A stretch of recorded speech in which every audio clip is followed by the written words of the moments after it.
हाथरस एक ऐसी घटना जिसपे पूरा देश शर्मिंदा हुआ और जो हुआ था वो बहुत दर्दनीय है। उस पर बात करना मुझे लगता है ना, उस दर्द को दोबारा से कुरेदना होगा। जी। मैं आज हाथरस आया हूँ क्योंकि हाथरस के बारे में कुछ छपा था। 1 साल से ज्यादा समय बीत गया, न्याय नहीं मिला। उससे बुरा जो मुझे यहाँ के पता लगा, ये पूरा कूड़े का ढेर लगा हुआ है। उससे भी बुरी बात, सरकारी नौकरी कहा था दी नहीं है, आवास कहा था दिया नहीं है। परिवार के लोगों को रोज धमकी मिलती रहती, कोर्ट में धमकी मिलती रहती। आज हमने तय किया कि चंद्रशेखर आजाद खुद यहाँ, मैं हिमांशु वाल्मीकि जी, हम यहाँ रुकेंगे। संगीनों के साय में, डर के साय में जिस तरह हमारा परिवार रह रहा, एक दिन का जीवन हम जिएंगे। कल सुबह 10:30 बजे डीएम साहब से वहीं कार्यालय पूछेंगे जाके कि मुख्यमंत्री ने झूठ बोला, ये जो मूला था नौकरी रोजगार वो नहीं दे रहे हैं आवास, या फिर आप नहीं देना चाहते, कमी कहाँ है, कल उनसे पूछेंगे। वो आज बाहर हैं, कह रहे हैं। मैं भी आपके चैनल के माध्यम से अपने कार्यकर्ताओं से अपील करता हूँ कि वो सब लोग यहाँ से चले जाएं और सुबह 10:30 बजे हम लोग कोई भी मुआवजा नहीं मिला और कैसे तय कर रहे हैं कि आप चुनाव की? हाँ, अपने लोगों की सुरक्षा कर रहा हूँ और आपके चैनल के माध्यम से मुख्यमंत्री को संदेश दे रहा हूँ कि दलित कीड़े मकोड़े नहीं। 1 साल का समय आपने कुछ नहीं किया। आप तो उन वादों पे भी खरे नहीं उतरे जो आपने कहा था। पंजाब में दलित मुख्यमंत्री बना, इसके बारे में क्या कहेंगे? अच्छा तो है, नए लोगों को अवसर मिला है, लेकिन आज हम पंजाब में नहीं ना, आज हाथरस पे बात करना है। आजाद जी, तमाम यानी सरकार ने सिर्फ दिखावा किया है, कोई भी सुरक्षा व्यवस्था या कुछ भी जो सुरक्षा व्यवस्था सुप्रीम कोर्ट के आदेश पे मिली है। मेरे आसपास भी दिख रहे हैं आप, लेकिन जो वादे किए थे ना वो जीरो। और आपने खुद पढ़ा होगा कि जो वकील है वो भी डरी हुई थी, परिवार के सामने उसको धमकी दी गई। आप समझिए क्या माहौल है। इस माहौल से अपने परिवार की सुरक्षा करना चंद्रशेखर आजाद की का काम है और वो तो इसीलिए आप यहाँ रुकेंगे और कल मैं रुकूंगा। धरना प्रदर्शन मैंने परमिशन क्या मांग रहेंगे आपकी यहाँ रुकने पे? आज मैंने बता दिया, वो ये कबाड़ा कूड़ा हटेगा, यहाँ से रोड बनेगी, आवास देना पड़ेगा। और सरकार ऐसा नहीं जैसे एक और साथी के साथ पुलिस की घटना में उनकी जान चली गई थी, उनको जैसे नोएडा में नौकरी दी, ऐसे नोएडा में नौकरी देनी पड़ेगी और नोएडा में आवास देना पड़ेगा। ये नहीं चलेगा हाथरस में। हाथरस में क्या फर्क है? कोई फर्क नहीं। जो लोग हाथरस कोर्ट में जाकर धमका रहे वो नुकसान नहीं पहुंचाएंगे, नहीं चलेगा। झूठ बंद, सच की लड़ाई शुरू। दलितों की असली ताकत जो है ना वो हम एहसास कराएंगे कल। जो कूड़ा हमारे मुंह पे फेंका गया ना, ये मैं मुख्यमंत्री के ऊपर भी वहीं जो है ना उनके ऑफिस में जाकर उनको भेंट करके आऊंगा। आपके और आपके कार्यकर्ताओं के ऊपर कूड़ा फेंका गया? नहीं, ये मेरे परिवार के मुंह पे फेंका हो ना, ये जो यहाँ रखा हुआ है। और डीएम साहब को भी कल ये कूड़ा भेंट करूंगा, एक थैली भर कर जाऊंगा, उनको भी दूंगा। क्या हम लोग जानवर हैं जो हमारे साथ सलूक हो रहा है? नहीं चलेगा। धरना भी देंगे क्या आप? कल की बात कल देखेंगे। धन्यवाद। आपसे दोबारा से रिक्वेस्ट कर रहा हूँ कि आपके चैनल के माध्यम से हमारे सारे कार्यकर्ता रोड, गाड़ी, सब चीजें हटाएं, आराम से घर लौटें। सुबह 10:30 बजे हम लोग डीएम कार्यालय को उनसे मिलेंगे। तमाम दल आज परिवार को क्यों भूल चुके हैं आजाद जी? तो बनाने में लगूंगा आप। अब मैं तमाम दलों के लिए नहीं कह सकता हूँ। हमारी तरफ से हिमांशु वाल्मीकि जी परिवार के साथ जुड़े हुए थे। आपने अलीगढ़ में और हाथरस में तमाम दलित परिवार का दौरे किए, क्या रहा? अलीगढ़ में भी आपने पहुंचे थे आप? अलीगढ़ में कल अगर डीएम साहब सही टाइम पे जवाब देंगे और उन्होंने मदद की तो फिर अलीगढ़ बैठेंगे। हुआ क्या ना, बेसिकली अगर आपकी न्याय जन्मसिद्ध अधिकार है, कॉन्स्टिट्यूशन देता है। सरकार मिलकर न्याय को बाधित क्यों कर रही है? नहीं चलेगा। अगर ये जो कबाड़ कूड़ा यहाँ, इससे गंदगी फैलेगी, गंदगी से बीमारियां बनेगी, कोरोना और तमाम तरह से। अभी देखिए फिरोजाबाद में कितने बच्चे मर चुके हैं, एक डेंगू पे वो नहीं कर पा रहे हैं। तो हम लोग हमारे परिवार को यहाँ क्यों रखा? मरने के लिए? सरकार ने जो आश्वासन दिए थे वो किसी पर भी खरी नहीं उतरी और कोई भी मुआवजा या किसी को कुछ नहीं मिला। ये आपकी प्रमुख मांगों में आपके सामने है। 1 साल बाद फिर से हाथरस पहुंचे हैं चंद्रशेखर आजाद। बहुत ही बड़ी संख्या के साथ भीम आर्मी के हजारों कार्यकर्ता वहां पे पहुंचे, वो भी रात के 10:30 बजे, 10 बजे, 10:30 बजे करीब।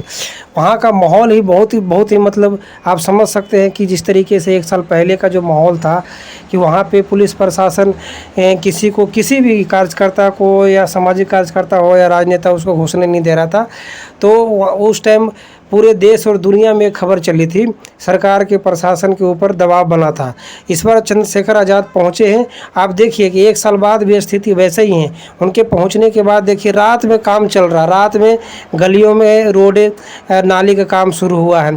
तो समझ सकते हैं कि भीम आर्मी चंद्रशेखर आज़ाद का जो पावर 24 सितंबर जो हाथरस के जो डीएम ऑफिस का घेराव किया जाएगा। आज पूरी रात चंद्रशेखर आज़ाद जी पूरी रात हाथरस के इस परिवार के साथ ही गुजारे, पूरी रात यहीं पे रहेंगे, यहीं पे खाना खाए, यहीं पे सोए, सब कुछ यहीं पे किए। तो आप समझ सकते हैं कि जो इनका जो काम करने का तरीका है, जो एक क्रांतिकारी की जो छवि होती है, जो क्रांतिकारी का जो तरीका होता है, उस तरीके से काम करते हैं। तो हम आज भी फिर से मैं आपको कह रहा हूँ कि बहन बेटियों और शोषितों, दलितों, पीड़ितों, किसानों, मजदूरों, इन सब की आवाज़ चंद्रशेखर आज़ाद है। आप समझ सकते हैं कि ना कोई विधायक, ना कोई एमपी और ना ही कोई मंत्री है, फिर भी ये मतलब इंतज़ार नहीं करते हैं। जैसे और पार्टी वाले क्या बोलते हैं, और भी जो संगठन के लोग हैं, पार्टी के लोग कहते हैं हमारी सरकार आएगी तब हम न्याय दिलाएंगे। तब तक मर जाएं, तब तक हम ऐसे ही शोषण सहते रहें, तब तक हम ऐसे अत्याचार सहते रहें। जब तक आपकी सरकार नहीं आएगी तब तक आप काम नहीं करोगे। चंद्रशेखर आज़ाद एकमात्र ऐसे नेता हैं, वो कहते हैं सरकार चाहे किसी की भी हो, अगर शोषण अत्याचार होगा तो वहाँ पे भीम आर्मी खड़ी होगी, वहाँ पे आज़ाद समाज पार्टी खड़ी होगी।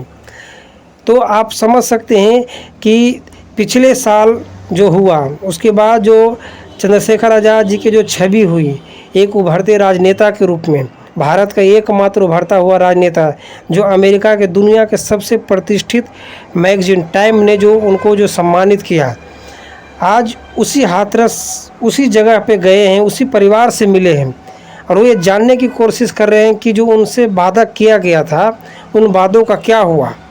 क्या सरकार उन वादों पे खड़ा उतरी है? क्या प्रशासन उन वादों पे खड़ा उतरे हैं? क्या आज भी परिवार को उसी साये में, डर के साये में जीना पड़ रहा है? या आपने अभी कुछ दिन पहले देखा होगा कि श्री सीमा कुशवाहा जी जो वकील हैं इनकी, उन्होंने पोस्ट किया था, बाकायदा लाइव आकर के उन्होंने बोला था कि हमारे ऊपर कोर्ट में हमला होता है, धमकियां मिल रही है कि तुम इस केस से विड्रॉ कर जाओ।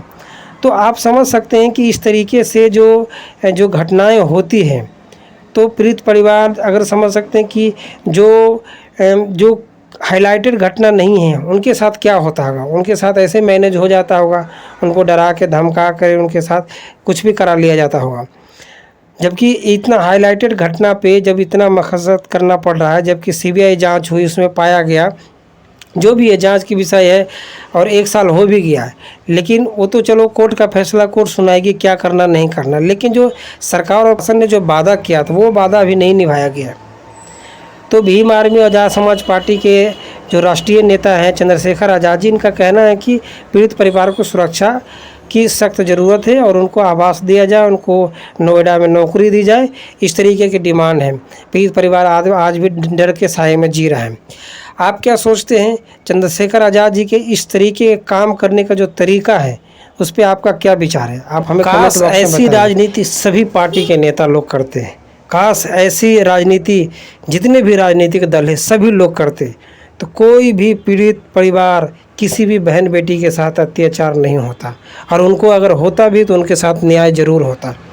लेकिन सभी लोग घर में बैठ के सिर्फ एक दिन की राजनीति करते हैं और वो भी चाहते हैं कि सत्ता आएगा तब हम काम करेंगे। जब तक सत्ता आएगा, जब तक हम घर से बाहर नहीं निकले, उनकी आवाज़ नहीं उठाएंगे।